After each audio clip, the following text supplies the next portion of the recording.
Hi, my name is Ben Zimmer. I'm the CEO of Sidekick, and I want to thank a few of my team members here to be warm seats through this very short and sweet product demonstration. What Sidekick does, it's all about making learning engaging, consistent, and measured.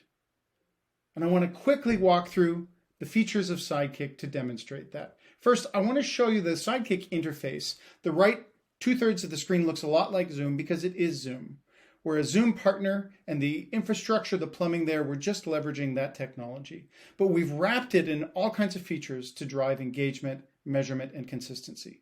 For example, if I look at the schedule of a learning experience, you see there's an agenda here. It's all been pre-configured with step notes and resources that are available to the speaker and to the participants on a step-by-step basis. I have information about the participants, and I have certain features that I can launch at any time through an event, but we'll get to that.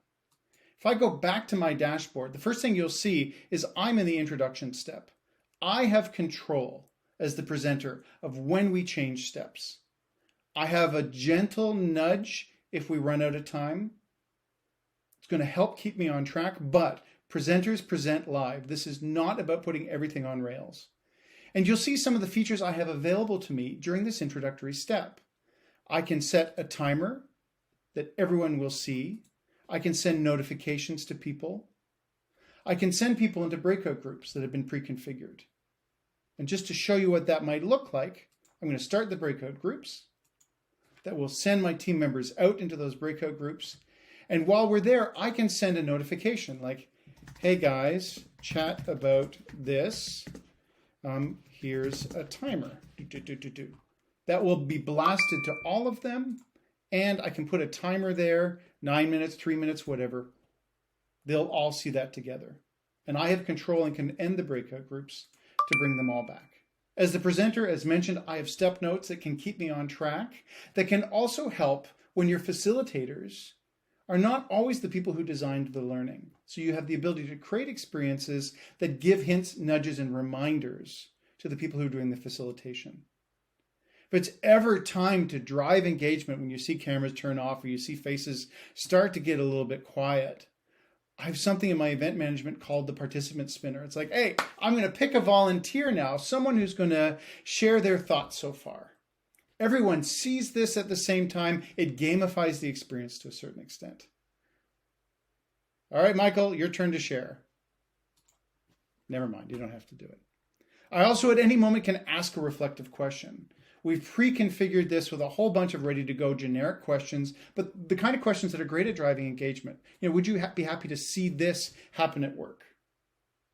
And I've got a co-presenter, but 3 participants. This is all popped up for them, and I can see the results as they're trickling in. I say, okay, everybody answered. Let's take a look. These are the responses. Yes, no, still thinking about it. And those are generic reflection questions. I can also pre-configure quiz and poll questions. Let me just show you what that looks like. So I've launched the quiz. Everybody, this has popped up for them. And there are 2 questions here. First kind of demonstrates the experience of there being a poll. There's no right or wrong answer. What's the best feature? And you can see those results trickle in over time. And the second is an answer where there's actually a correct response. How long has our partner company Enable Education been in business? I can end that quiz, which releases the information to everybody. It's really powerful when you have a whole group of people, not everyone is engaged, and you're sometimes wondering who's really there, to be able to see, okay, 15 out of 20 people have answered, and it's been 60 seconds. Time to put an end to it. And there's important information there, and those people who didn't respond, they didn't act engaged, they didn't take the bait of clicking on the thing, and that's really important data, the kind of data that we collect and actually surface after the fact. So I can move between steps. Now we're into the new learning core features and functions. Our timer has reset. There's 20 minutes to talk about it in this phase. I'm not going to go into it, of course. One other thing I want to show you, just to give a hint at the direction we're going, to really drive engagement. What happens at break time? What happens in the first 30 seconds? First 5 minutes of an event when people trickle in? I know I have this experience as a facilitator. Okay, guys, we're just going to wait a few more minutes.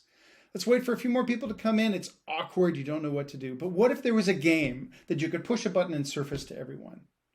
So here's an example that's kind of showing what we're working towards. So I'm terrible at this, and I can almost guarantee that I'll have one of the lowest scores.